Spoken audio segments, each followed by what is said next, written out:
میں جب گھر میں داخل ہوئی تو میری خالہ میرے ابو سے سکون لے رہی تھی۔ میرے ابو خالہ کے پیچھے لگے ہوئے تھے۔ وہ منظر دیکھ کر میرا بھی دل کرنے لگا تھا کہ میں بھی ابو کے ساتھ۔ السلام علیکم ناظرین، میرا نام نتاشا ہے، میری عمر 24 سال ہے۔ میری فیملی میں ٹوٹل 4 افراد رہتے تھے، میرے امی ابو، میری یہ خوبصورت خالہ اور میرا کوئی بھائی نہیں تھا۔ میری خالہ بہت خوبصورت تھی اور خالہ ہمارے پاس ہی رہتی تھی۔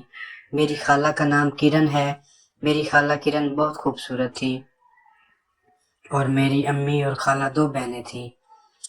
میری خالہ کرن کو تو طلاق ہو چکی تھی، اس کا شوہر نشہ کرتا تھا، تو خالہ نے اپنے شوہر سے طلاق لے لی تھی اور ہمارے گھر آ گئی تھی۔ میرے ابو کا نام جمیل ہے۔ میرے ابو 40 سال کے ہیں اور بہت خوبصورت ہیں۔ ہماری فیصل آباد کی رہائش ہے اور کپڑے کی دکان تھی۔ ہمارے پاس کافی پیسہ تھا اور میرے ابو ایک کھاتے پیتی فیملی سے تعلق رکھتے تھے۔ میں بہت عیاش قسم کی لڑکی تھی اور بہت خوبصورت بھی تھی۔ میں اکثر اپنی سہیلیوں کے ساتھ گپ شپ لگاتی اور ان کے ساتھ گھومتی پھرتی تھی۔ میری سہیلیاں بہت خراب قسم کی فیملی سے تعلق رکھتی تھیں اور انہوں نے جو مجھے باتیں بتائی تھیں وہ باتیں میں نے کبھی بھی نہیں سنی تھیں۔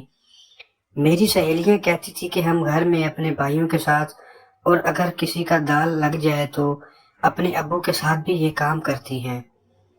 میں جب ان کی باتیں سنتی تو میرے ہوش اڑ جاتے تھے کہ ایسا کیسا ممکن ہے کوئی لڑکی اپنے ابو کے ساتھ یا اپنے بھائی کے ساتھ یہ کام کرے، لیکن یہ میری غلط فہمی تھی۔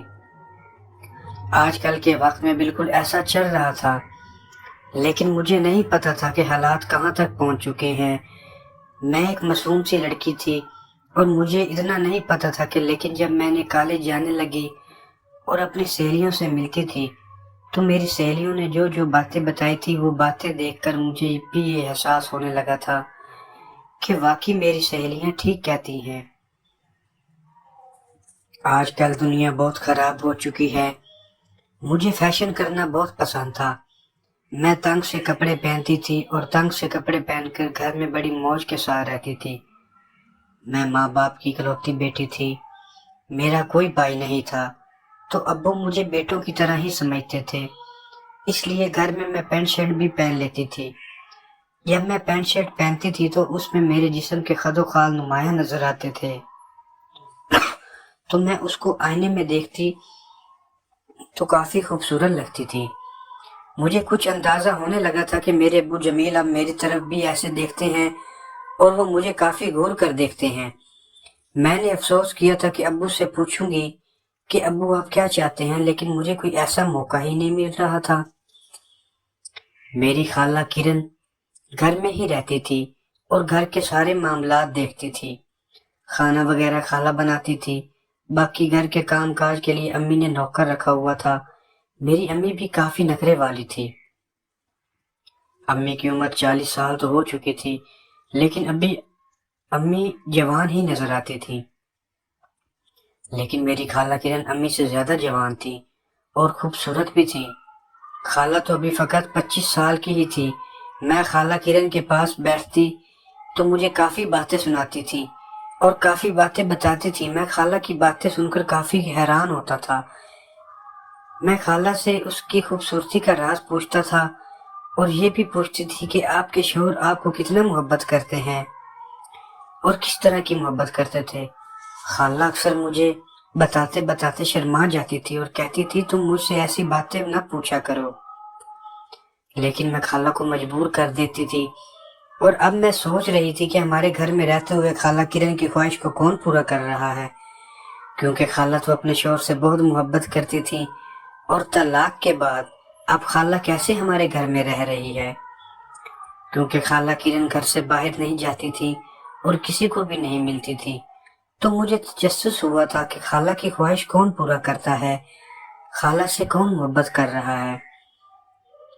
اس لیے میں چھپ کر یہ معاملہ دیکھنا چاہتی تھی، کیونکہ میرے ابو خالہ کے رنگ کے ساتھ بہت ہنسی مذاق کرتے تھے۔ تو اب میں نے سوچ رکھا تھا کہ ابو اور خالہ کرن کا معاملہ دیکھوں گی کہ کہانی میں کیا موڑ چل رہا ہے۔ ایک دن میں کالج سے واپس آئی تھی، دن کے 12 بجے کا وقت تھا۔ اس دن میری امی کسی کام سے بازار گئی ہوئی تھی، میرے ابو اس دن گھر پر ہی تھے اور دکان پر نہیں گئے تھے کیونکہ اس دن جمعے کی چھٹی تھی۔ جب گھر میں داخل ہوئی تو مجھے عجیب طرح کی آوازیں سننے کو مل رہی تھیں اور وہ آوازیں کافی خوش آئندہ تھیں اور میں نے سنی تو مجھے سکون ملنے لگا تھا۔ میں ان آوازوں کا تعاقب کرتے کرتے ابو کے کمرے تک پہنچ گئی۔ ابو امی کے کمرے میں ہی موجود تھے لیکن امی گھر پر نہیں تھی۔ میں کھڑکی کے اوپر چڑھ گئی تھی اور سیڑھیاں لگی ہوئی تھی، ساتھ ہی سیڑھیاں چڑھ کے میں نے ابو کے کمرے کی کھڑکی کو دیکھا تو اندر جو خوبصورت منظر تھا وہ میری آنکھوں نے دیکھا تو مجھے خود پر یقین ہی نہیں آیا تھا۔ میرے ابو جمیل میری خالہ کرن کو سکون پہنچا رہے تھے اور اس کے پیچھے لگے ہوئے تھے۔ میں نے یہ معاملہ دیکھا تو میری خواہشات جاگ گئیں اور میں تو وہ معاملہ دیکھ کر حیران ہونے لگی تھی کہ یہ ایسا کیسے ممکن ہے۔ میرے ابو اور خالہ کا تو جوڑ ہی نہیں بنتا، حالانکہ عمر 25 سال ہے اور ابو کی عمر 40 سال ہے، لیکن میرے ابو دکھنے میں کافی خوبصورت تھے، اس لیے مجھے پتہ چل گیا تھا کہ خالہ ابو کے اوپر دل ہار بیٹھی ہے اور اس کو دل دے بیٹھی ہے، اس لیے خالہ ابو کے ساتھ سکون لے رہی تھی۔ میں نے بھی وہ منظر دیکھا تو وہ برداشت نہیں ہوا تھا، میرا دل کرنے لگا تھا کہ ابو کا طوطا خود بھی لے لوں۔ میں ان کے پاس چلی گئی تھی اور ابو سے بات کرنے لگی تھی کہ ابو آپ ایسی حالت میں ہیں، میں آپ کو کہیں نہیں جانے دوں گی، مجھے آپ سے وہ کام کرنا ہے اور سکون لینا ہے، آپ میری بھی خواہش کو پورا کرو۔ جب میں نے ابو کو یہ بات بولی تو ابو بھی مجبور ہو گئے تھے اور میرے ساتھ کرنے لگے تھے۔ خالہ بھی ساتھ ہی تھی، ابو نے پہلے میرے ساتھ کیا اور پھر خالہ کے ساتھ کیا۔ ہم دونوں کو سکون دینے کے بعد ابو تو کافی خوش ہو گئے تھے۔ اب میری عادت بن گئی تھی، میں کافی دیر ابو کے ساتھ کرتی، خالہ کرن بھی ساتھ ہی ہوتی تھی۔ جب خالہ کرن کا موڈ ہوتا تھا وہ مجھے بھی بلا لیتی تھی اور خالہ کرن مل کر ابو کے ساتھ وہ کھیل کھیلتی تھی اور کہانی اور کافی سکون ملتا تھا ان کو۔ ناظرین، اگر آپ کو یہ کہانی پسند آئی ہو تو ہمارے چینل کو سبسکرائب کر دیں اور ویڈیو کو لائک کر دیں۔ بہت بہت شکریہ۔